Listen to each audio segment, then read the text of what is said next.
Welcome all to the course of network security. In today's lecture, I will discuss a very important security related concept which is known as firewall. The contents for this presentation is that we are going to start with the basic introduction to the firewall, the limitations of a firewall, and then different types of firewalls. First, let us see what actually a firewall is and what is the function of a firewall. Let me tell you that the concept of firewall was officially invented in the early 1990s, and it is going to be one of the most important security concept for computer networks, because a firewall can filter all traffic between a protected inside network and a less trustworthy outside network. So you can say a firewall can divide a network into a more trusted zone, which is the internal network, and a less trusty or trusted zone that is external to the network or external to the firewall. And this is useful if you do not want external users to access a particular host or a particular service within your network or within your internet. Basically, firewall is a device. You can argument that it is a software. Well, we will discuss it later. But for now, let us assume that it is a device. And that device is usually a router or a computer. And it is installed between the internal network of an organization and the rest of the internet. You can see a firewall installed here. On the right hand side, we have our company site or network that we want to protect. And on the left hand side, we have the users, or you can say the internet. And all the bad things happen here. And we want our company site to be protected from those bad things. So we have to install a firewall which will monitor the traffic, which will filter the traffic between this protected network and this non-protected internet.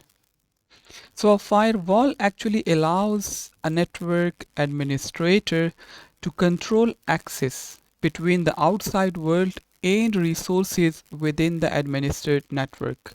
How? By managing the traffic flows to and from these resources. It is actually designed to forward some packets, maybe from the network or to the network, and to block other type of network, or you can say to not forward other types of packets. So the purpose of a firewall is to keep the bad things outside a protected environment. And to accomplish this goal, firewalls implement different security policies that are designed to address what bad things might happen. For example, a policy might be to prevent any access from outside while still allowing traffic to pass from inside to the outside world, like one-way traffic is allowed. Policies can be different. Alternatively, the policy might permit access only from certain places, or you can say only for certain users, or maybe for certain activities, or maybe certain type of applications. Generally, there are two policies. There are a lot of policies, but generally the basic one is default permit and default deny. We will discuss these properties later on. Okay, now let's take another example. And the example is related with transaction For example, what type of transactions will a firewall stop? And what type of transactions will it not stop? In a corporate environment in which a local area network is connected to the internet, as in this case, the company may want to allow external email messages to enter the network, but may not want to allow remote logins. For example, the authentic, the legitimate employee will not be able to access this company website or to take remote login to the company server. That is prohibited, but he can use the company email address outside the network. So this is another type of transaction or another type of operation that we can permit by using the firewall to allow email messages but to deny remote logins into the corporate network. Alternatively, the company may want to allow file transfer, to deny the file transfer out of the corporate network. For example, you can send email from the corporate side to the outside world, but you cannot send an email with attachment, or you cannot send a file by any other means. Why? Because the company want to have a check on the fear of losing the corporate data or trade secrets. Okay, so let us see some limitations of the firewalls. Actually, firewall filter the traffic between the two worlds. One side of the network is secured while the other one is not secured. So we need an intermediate between these two worlds, and that is the firewall. But it cannot do all the things, since the firewall does not restrict communication between hosts that are inside the firewall. Okay, so there is a limitation that you can protect the traffic between an internal computer and an external computer. But what if something bad happen inside the network? So firewall would not be able to protect you from that attack, because a firewall does not restrict communication between hosts they are inside the firewall or inside the same network. So in this case, the adversary or the attacker who does manage to run code internal to a site can access all the hosts in that setup. How might an adversary get inside the firewall? That is the question. So the adversary could be a dishonest employee who is working inside the organization and who has legitimate access, or the adversary software could be hidden in some other software that are actually installed from a CD, or maybe they are downloaded from a trusted website. Okay, so that is the first limitation. Another limitation is that firewall cannot protect you against attack that will bypass the firewall, and that is very obvious.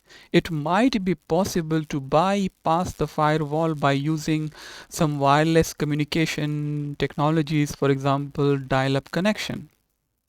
So a firewall will not protect a computer or even a network properly if it is possible for an intruder to avoid the firewall, to bypass the firewall and enter the system through an alternative route. And one example, as I just mentioned, is a dial-up connection. If a network system has one or more dial-up modems that are not part of the firewall system, then an offender or an attacker can bypass the firewall and gain illegal access. Similarly, another communication medium is the fax machine if it is connected with the internet. So there is also a weak point. Another limitation is that there is something which is related with improper configuration of the wireless local area network. It can be accessed from outside the organization. For example, an internal firewall that separates portions of an enterprise network cannot guard you, cannot protect you against wireless communication between the local system on different sides of the internal firewalls, like if you have a distributed systems inside your network. So in that case, the improper configuration of the distributed wireless LAN is going to be a problem. Lastly, in today's world, we too much rely on portable devices like laptop, like PDAs, like notebook, like cell phones, or maybe portable storage device. And sometimes the employees of an organization use these devices outside the organization, and it could be infected outside the corporate network, and then they attach the same within the corporate network to a computer internally. So unfortunately, firewall do not protect a network from all possible types of attacks, as we just saw some of the limitations. Another limitations are, for example, a virus can be hidden within a document, and it will probably not be detected by a firewall, because virus detection is something else and traffic monitoring or filtering, which is the responsibility of a firewall, is something else. So if there is a document and inside the document we have a virus and that is allowed to enter into the system or into the corporate network, then that is going to be the problem. However, there are some firewalls, they can also detect viruses within the document, but these systems are very rare and they cannot detect all possible types of viruses. And there is another limitation about which I am not too much sure, but it is like firewalls are not able to inspect the contents that are actually in encrypted form. Like we use cryptography, and different protocols use cryptographic algorithm to make secure or to encrypt our data. For example, IP security, TLS, SSH secure shell, and plenty of other protocols. So firewall cannot read application data that is in encrypted form. Now let us see some basic type of firewalls. Traditionally, firewalls can be divided into three categories. Packet filtering firewalls, which are the traditional firewalls or the first generation firewall. Stateful inspection or stateful filters firewall. And the third one is application proxy. These three are the traditional types of firewalls. But you can see the list has been extended. We have circuit level gateway, proxy server, application layer firewall, host based firewall, and personal firewalls. So we will discuss the first type of firewalls in details, and then briefly we will shed some light on the rest of the types of the firewalls. The first type of the firewall is known as packet filter. It is also known as packet filtering gateway or screening router. A packet filtering gateway is the simplest and in some situation the most effective type of firewall. The basic responsibility of this firewall is to examine the TCP/IP headers of each and every packet going through, and then based on some policies it can even allow the packet or drop the packet. So packet filter firewall, they actually work at the network layer and transport layer, or you can say layer 3 and layer 4 of the OSI model. And these are considered to be the first generation firewall. And normally they are routers. And these routers has been programmed to filter out certain IP addresses or TCP port numbers. These router devices, which are sometimes known as stateless inspection firewall devices, they do not keep track of the state of each flow of traffic that passes through the firewall. This means, for example, that they cannot associate multiple requests within a single session to each other. All the routers, even those routers that are not configured to be filter packets, they routinely check the full association. Full association mean the different type of IP addresses and then the different types of transport layer addresses, the port number, etc. So they are an example of full association. So all routers routinely check the full association to determine where to send the packets they received. The basic responsibility of router is routing. So all the routers do this stuff.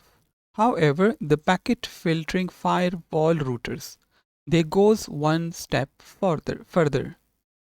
Before forwarding a packet, the packet filtering firewall, will compare the packet with a list, with a table, with each entry in a table. Okay. So before forwarding a table, the firewall compare all the association, all the headings against a table containing different rules. And those rules will guide this router to take a decision. And that decision is to allow the packet to pass or to deny the packet, stop the packet, depending whether the packet is a packet that has been allowed to enter into the network or go outside the network, or whether it is not allowed. So a packet filtering firewall actually scan these rules in the table until it find one such rule that agrees with the information in a packet full association. If the firewall encounter a packet that does not meet any of the rules defined in the table, then what will happen? Yes, the router will take an action that is based on a default rule. Let me rewind.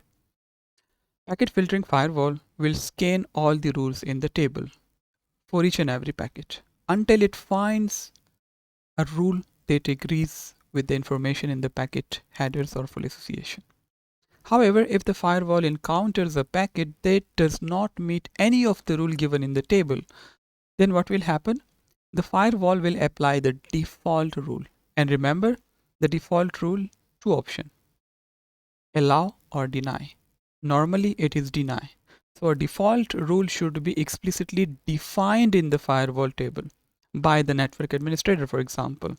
For strict security purposes, the default rule is to drop a packet. That means if a packet doesn't match any of the rules, then the default rule is to drop the packet.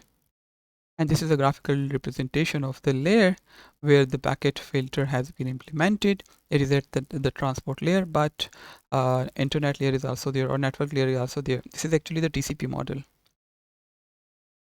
Okay, so a packet filtering firewall, the main point is that it is actually a router, or maybe in some cases it is going to be a computer or a dedicated server running different softwares that has been configured to screen incoming and outgoing packets.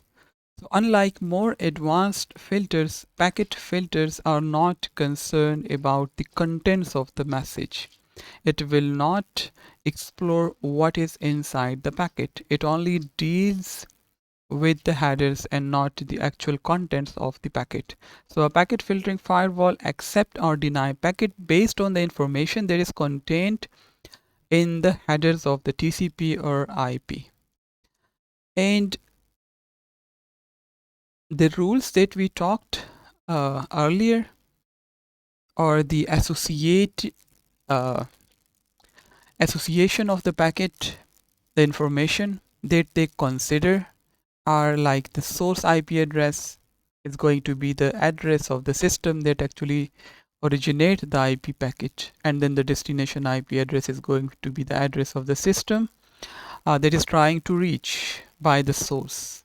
And then we also have the source and destination port addresses, for example, the transport layer like TCP or UDP port number, which defines applications like SNMP or Telnet or HTTP, etc. So each and every application has a unique port number. And then the policies are, as I just mentioned, discard or forward. If none of the rule matched within the rules that are defined in the table, then by default the packet is going to be discarded in majority of the cases. But you can also apply the second rule, and that is forward.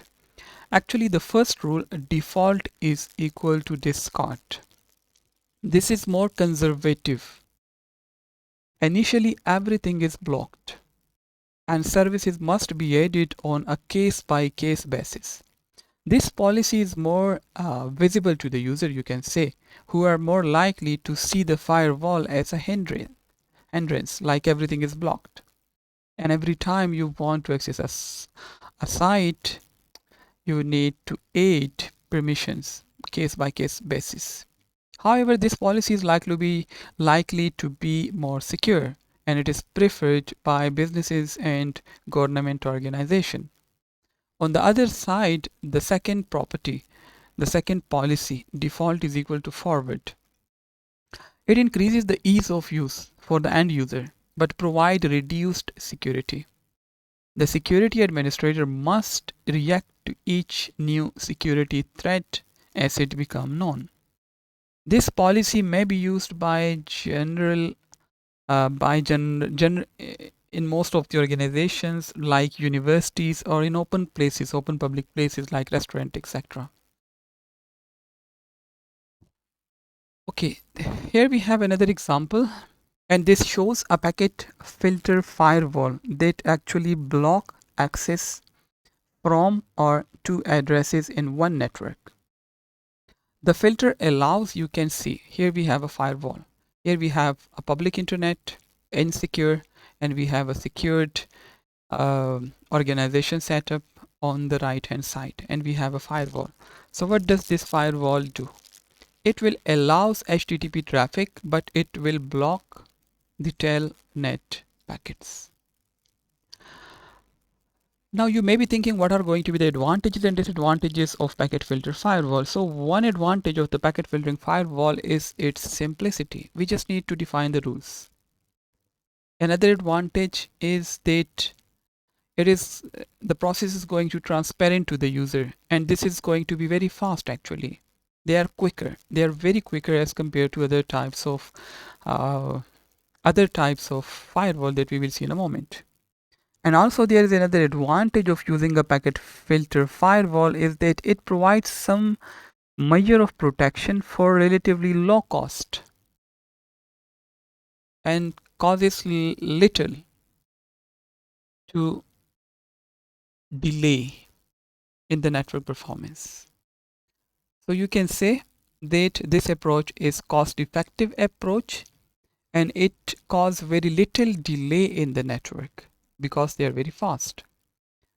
And why it is cost-effective? For example, if you already have an IP router with packet filtering capabilities, so setting up a packet filtering firewall will cost no more than the time it takes to create packet filtering rules. You just need to define the different rules for it. And most IP routers, including those manufactured by Cisco, for example, and Novell, they can filter incoming and outgoing packets. So you just need to define different types of rules for different types of traffic. However, there are some disadvantages. The first one is that packet filters do not see the inside content of a packet. They block or accept packet mostly on the basis of the IP addresses on the port numbers and their headers. And this creates a vulnerability that can be exploited by unauthorized user, because packet filter firewall do not examine the upper layer data, the application layer data. They cannot prevent attacks that employ application specific vulnerabilities or functions. For example, a packet filter firewall cannot block specific application commands. If a packet filter firewall allows a given application, all functions available within that application will be permitted. Okay. So these are some downsides. We also have some other disadvantages, like this firewall alone is often not secure enough to keep out hackers with more than a passing interest in your network. So the packet filtering firewall as we studied that it operates at the network and transport layer of the OSI model or the TCP model. So generally speaking, the higher the OSI layer at which a firewall works, at which a firewall filter packets, they are going to be more secure and they are going to provide greater level of protection to the data. So as it operates at the lower layer, so it is considered that it is not a good security solution. And most packet filter firewalls, they do not support advanced user authentication scheme. This is something related with the user authentication, and this type of firewall does not support it. This limitation is mostly due to the lack of upper layer functionalities by the firewall, as it ignores the application layer data and its contents. So packet filter firewalls are generally vulnerable to attacks and exploits or different types of security related threats. They take advantage of the problems within the TCP specification and protocol stacks, such as network layer addressing spoofing, which is another type of attack very common on such firewalls. Okay, so lastly, packet filter firewalls, they can perform the important service of ensuring the validity of inside addresses. As inside hosts typically trust one another. Okay, so outside is uncontrolled. So that is why we need a firewall to control our traffic that travel from inside to outside, and to control the traffic that actually enters from outside to our network. Our next category of the firewall is known as stateful inspection firewall. The traditional packet filter firewall that we just studied makes filtering decision on individual packet basis. However, it does not take into consideration any higher level data context or content. However, on the other side, the stateful packet inspection firewall, it reviews the same packet information as the packet filtering firewall, but the difference is that it also records information about the TCP connection. So like the previous category, it will not handle the higher layer context, but it will add an extra feature, and that extra feature is that it is going to record information about the TCP connection. You can say that stateful inspection actually improves on the functions of the packet filters by tracking the state of connections and blocking packet that actually differ from the expected state. Like the previous category, like the packet filter firewall, a stateful inspection firewall operates at the network layer of the OSI and the transport layer.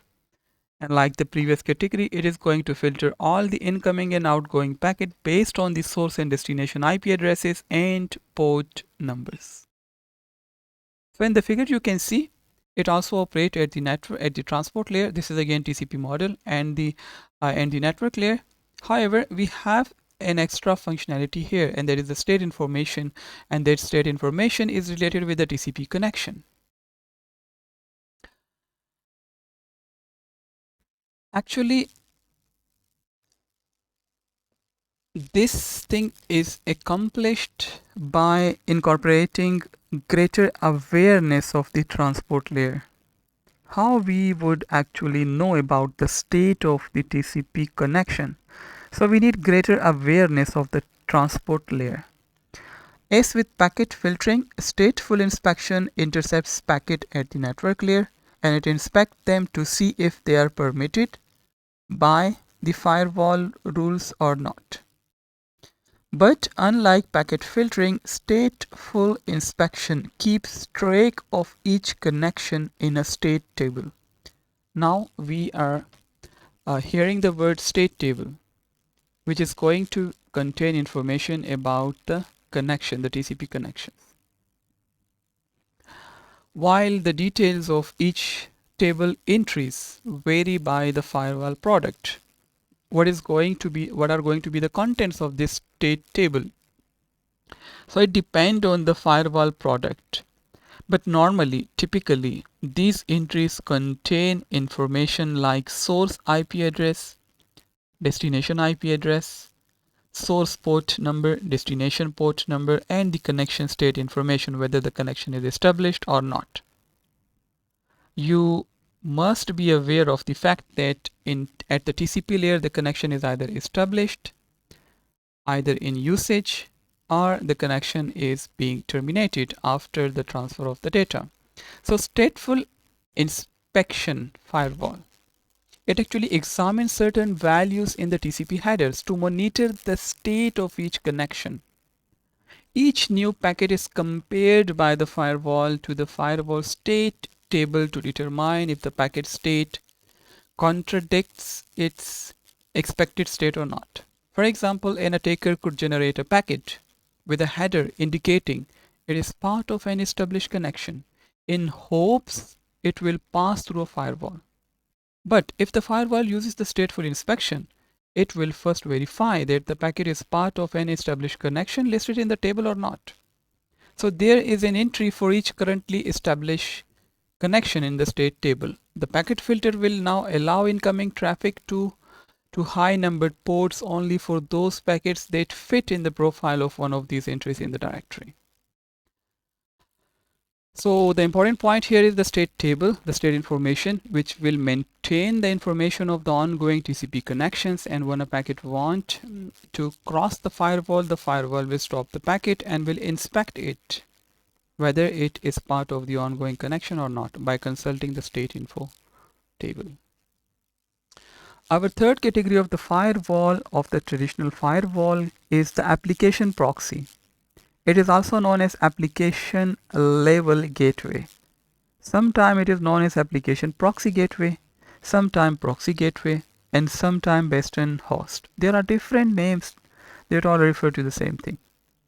The proxies can actually filter packets at the application layer of the OSI model. Now the first two, firewall, they work at the network and transport layer, while now the third category actually belongs to the application layer, the seventh layer of the OSI model. The proxy gateway operates at the application layer and can inspect the actual content of the traffic. Remember the drawback of the previous categories?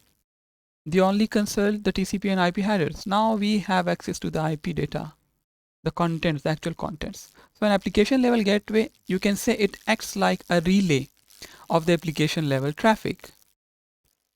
It is actually a feature of advanced firewalls that combine the low layer access controls along with the upper layer functionalities. At the upper layer we have different functionalities. At the lower layer we have different controls mechanism. So it combines the two. How? These gateways perform the TCP handshake with the source system and are able to protect against exploitation at each step of a communication. In addition to that, these gateways can make decisions to permit or deny traffic based on the information in the application protocol headers or payload. So these are the functionalities of the upper layer. These firewalls contain a proxy agent that act as intermediate between the two hosts that wish to communicate with each another. And this proxy agent will never allow a direct connection between these two hosts. So now we have an intermediate in between the two hosts that want to communicate. Each successful connection attempt actually results in a creation of two separate connections because we have an intermediate agent now. So one connection is between the client and the proxy server, and another one is between the proxy server and the true destination. So there is no direct connection between the source and destination. The proxy is meant to be transparent to the two hosts. It is important. Although we have an intermediate host now, an intermediate firewall component now, an intermediate agent now, but this must be transparent to the two hosts. From the host perspective, there is always a direct connection. And because the external host only communicate with the proxy agent, internal IP addresses are not visible to the outside world. So the proxy agent actually interfaces directly with the firewall rule sets. Remember, we are relying on a proxy agent, and it has access to the firewall rules to determine whether a given instance of a network traffic should be allowed to transit the firewall or should be denied. And in addition to the rule sets, some proxy agents have the ability to require authentication. They are more secure. They require authentication of the individual network users. And this authentication can take many forms, including your providing your username with password, or providing some form of tokens, providing some sort of biometric verification and things like that. Okay. And here we have a scenario. Actually, in this scenario, the application level gateway has been combined with another type of network firewall. This is the traditional packet filter firewall. And then we have the application gateways. The primary advantage of this application level gateway is that it can offer a higher level of security for some applications. Why? Because it prevents direct connection between two hosts, and it inspects the traffic contents to identify policy violation. So it is more secure. An application level proxy gateways, they also have the ability to decrypt the packets. This is something amazing. Remember, in the limitation I told you that that firewalls are not able to read the encrypted data, but here it can do. So it actually removed that limitation. It can decrypt the packets like the SSL protected payload. It can decrypt. It can examine the encrypted data, and it can re-encrypt. Doesn't mean that they can decrypt, then now they will not be able to encrypt. They can re-encrypt them before sending them on the destination host. These are the advantages, enhanced security. However, the disadvantages. The primary disadvantage of this type of gateway is the additional processing overhead on each connection. There are two connections, remember, between the end user and the proxy and the other side of the other end user, like client, proxy, and proxy to server. So additional overhead is there. And also, because of the full packet awareness of the application proxy gateways, the firewall spend much more time. In the previous two categories, they consult only the TCP IP headers. Here we are consulting the actual application layer data, the contents, the context. So here it will spend more time reading and interpreting each packet. And because of this, some of these gateways are poorly suited to high bandwidth, or you can say real-time applications. Another disadvantage is that application proxy gateways tend to be limited in terms of support for new network applications and new network protocols. An individual application specific proxy agent is required for each of network traffic that needs to transit a firewall. Many application proxy gateways firewall vendors, they provide generic proxy agents to support undefined network protocols or applications. But these generic agents tend to negate many of the strength of the application proxy gateway architecture because they simply allow traffic to tunnel through the firewall. So most of them are application specific, but generic are also available, but their strength are not that much. Our next type of firewall is known as circuit level gateway, and this is the firewall that actually operate at the session layer of the OSI model. It actually monitors the TCP handshaking between packets from trusted clients or maybe trusted server to untrusted host and vice versa. and they determine whether a requested session is legitimate or not. To filter packets this way, a circuit level gateway relies on data contained in the packet header for the Internet TCP session layer protocol. So that is why it operates on the OSI level 5, the session level, the session layer. And it functions as a virtual gateway between two networks. A circuit, you may be familiar, is a logical connection that is maintained for a specific period of time, and then the circuit is teared down or disconnected.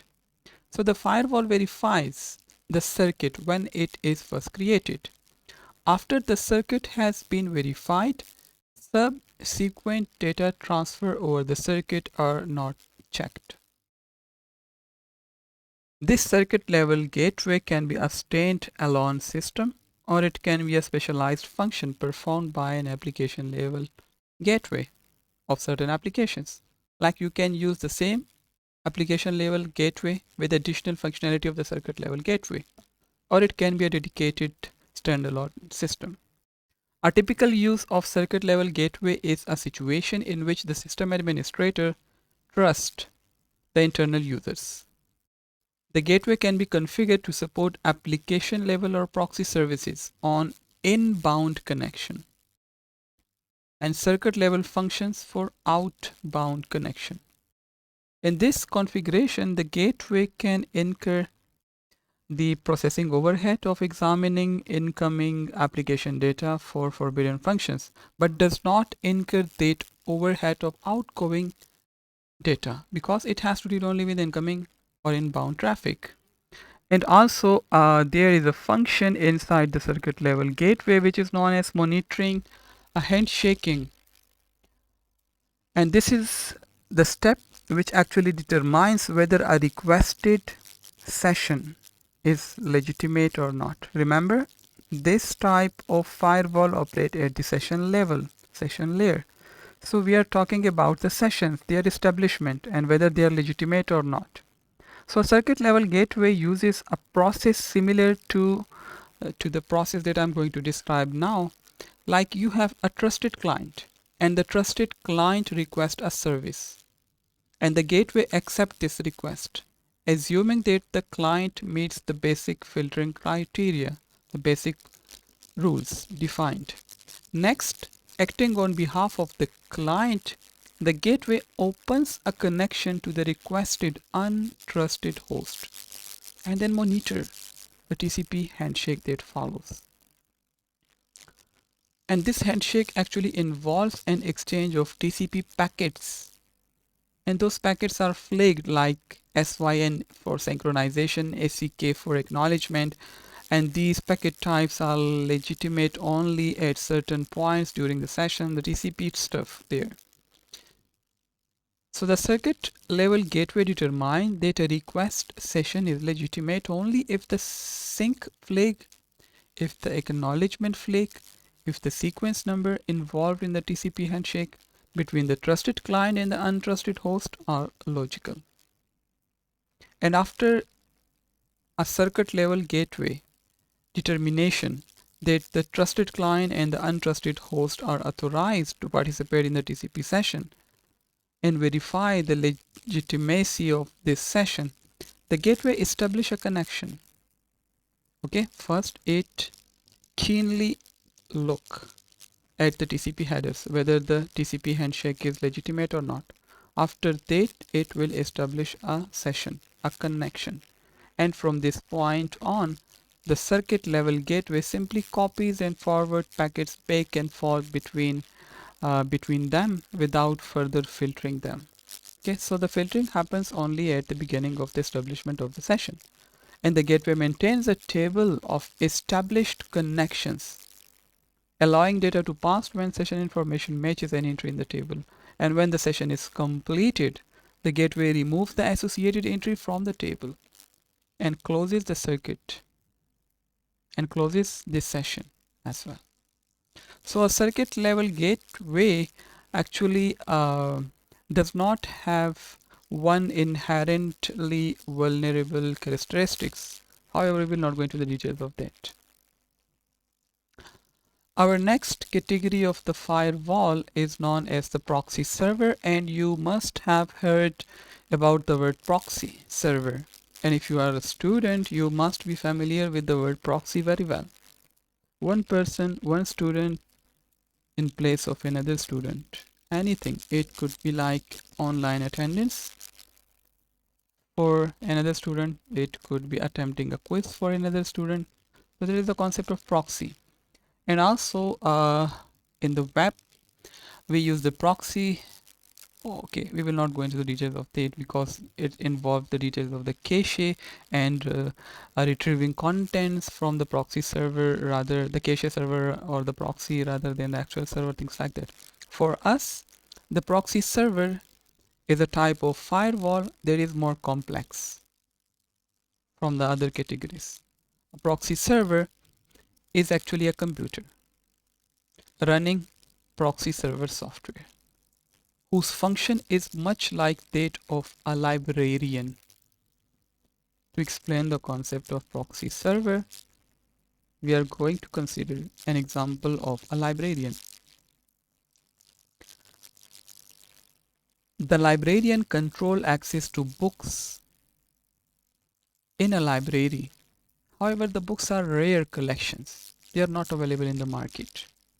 So to keep costly and rare books from getting damaged by careless handling, many libraries do not allow students, faculty to enter those shelves to take the books from those rare collection.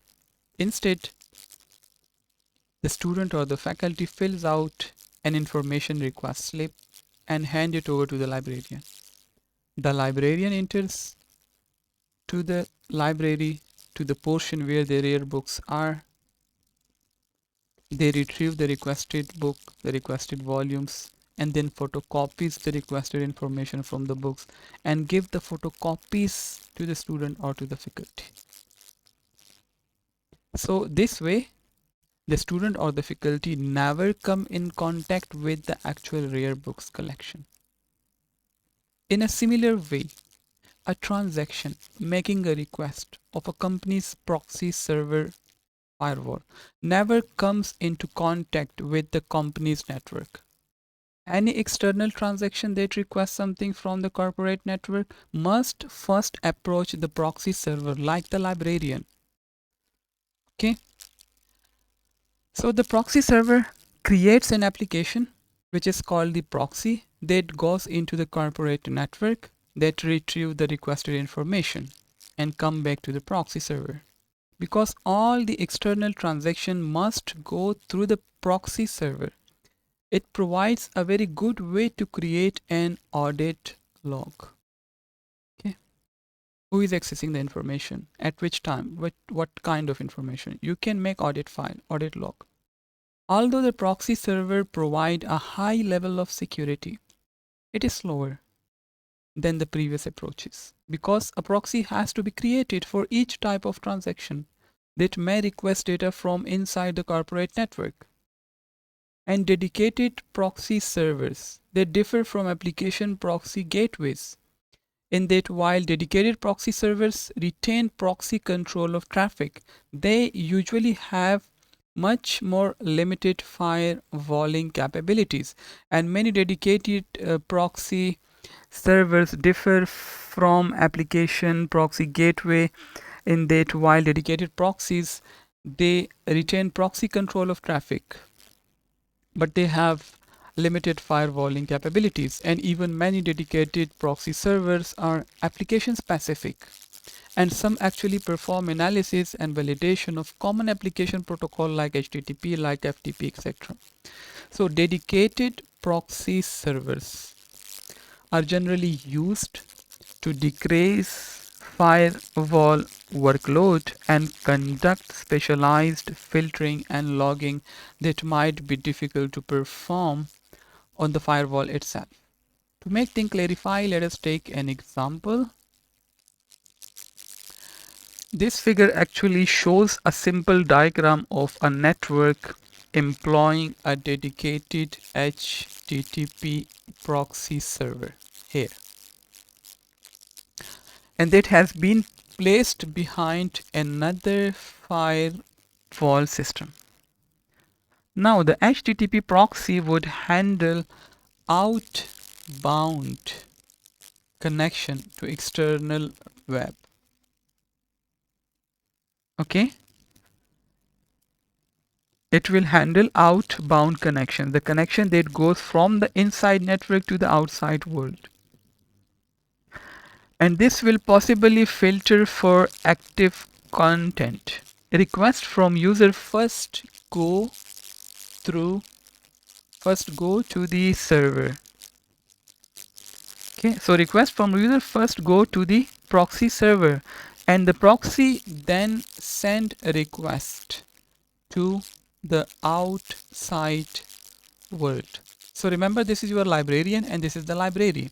You cannot access books in the library directly.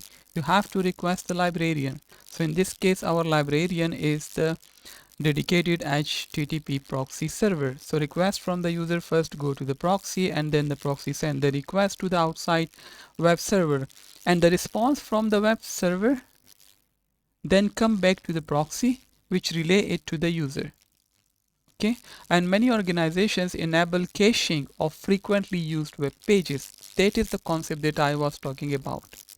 These servers can also cache the web pages to reduce the network traffic and improve response times, but we will not go into the details of that. So this is another type of firewall. And then we also have the application layer firewall. This is the most recent addition into the category. This firewall actually inspects all packets coming into or leaving a connection using the application layer of the TCP/IP protocol suite. In other words, you can say that the application layer firewall goes beyond the IP addresses and the TCP port number, and it inspects each packet to see if it belongs to an application or not. This actually added benefit of digging deeper into the packet.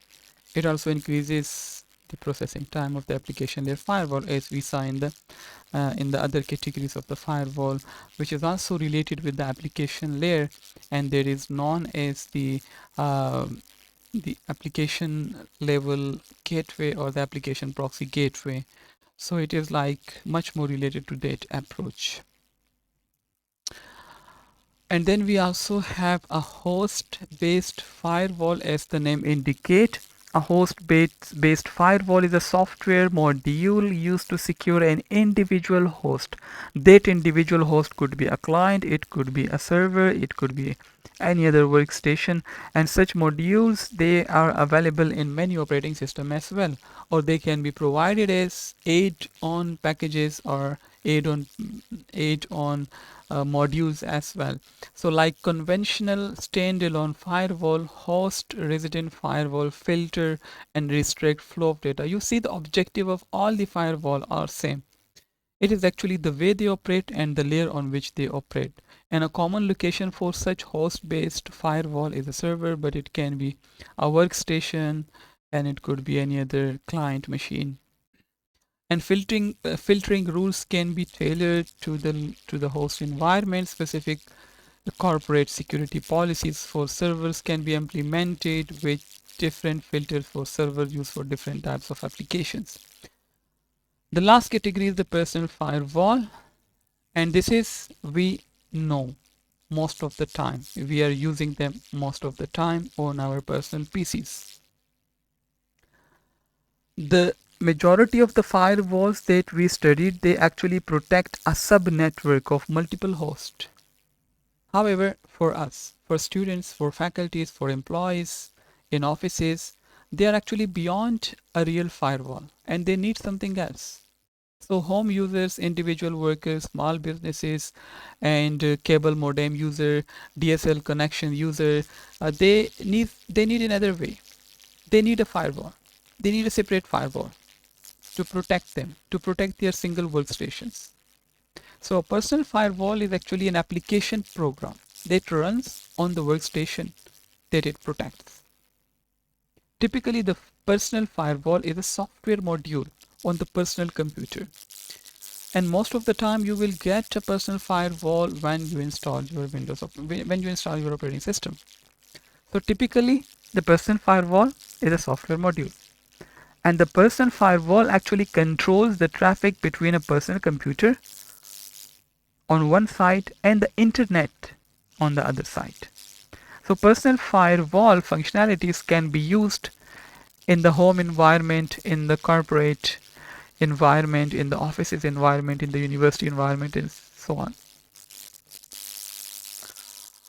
Personal firewalls are typically much less complex than other types of firewalls. And the primary role of the personal firewall is to deny unauthorized remote access to the computer. However, this personal firewall can also monitor outgoing activities, and it try to detect and block different types of worms and different types of attacks. For increased protection, advanced firewall features are available in the personal firewall, and you can configure them by using a graphical user interface and by using different checkboxes. So the firewall also supports logging facilities. If you want to access the firewall or if you want to apply different policies, you need to log in, which is an important tool for checking unwanted activity. And there are different commercially and open source available personal firewalls are available, like McAfee, like F-Security, Microsoft Windows Firewall, Zone Alarm, and blah blah blah. The personal firewall is configured to enforce different policies, and you can define those policies. For example, you can decide that certain websites are not going to be accessible from this computer. Okay, so personal firewall can also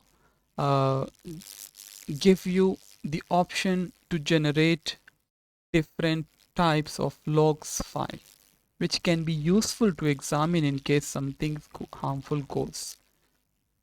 Okay, and this is recommended that you have to use a firewall along with an antivirus software in order to be effective, in order to provide a better and effective solution to your operating system. Well, this is not the last category of firewall. We also have another type of firewall which is known as guard firewall, but I think for us these types are sufficient. Thank you so much for attending today's lecture. Take care and goodbye.